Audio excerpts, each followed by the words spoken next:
Welcome to my channel Samirshil Shri Shri Radhakrishna Gopal Shrimad Bhagavad Gita. আজ 22 September 2025 আমি শ্রীমদ ভগবদ গীতার প্রথম অধ্যায়ের 31তম শ্লোকের ব্যাখ্যার 29 পৃষ্ঠার কিছু অংশ পাঠ করছি। শ্রীমদ ভগবদ গীতা কি জয়, শ্রী শ্রী রাধাকৃষ্ণ গোপাল শ্রীমদ ভগবদ গীতা কি জয়। রাধে কৃষ্ণ, রাধে কৃষ্ণ, রাধে কৃষ্ণ।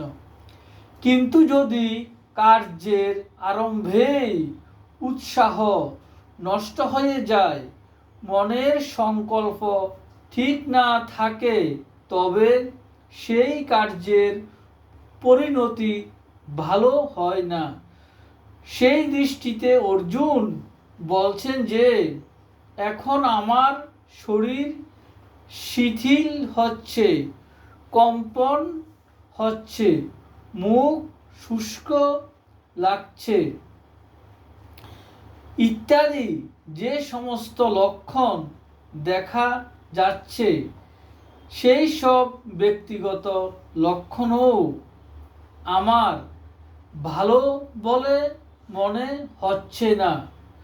এছাড়াও আকাশের উল্কাপাত, অসময়ে গ্রহণ, ভূমিকম্প, পশু পক্ষীর অস্বাভাবিক রব, চন্দ্রের গায়ে দাগ না দেখা, মেঘ থেকে রক্ত বৃষ্টি হওয়া ইত্যাদি চিহ্ন যেগুলি পূর্বে দেখা গেছে, তাও অশুভ লক্ষণ।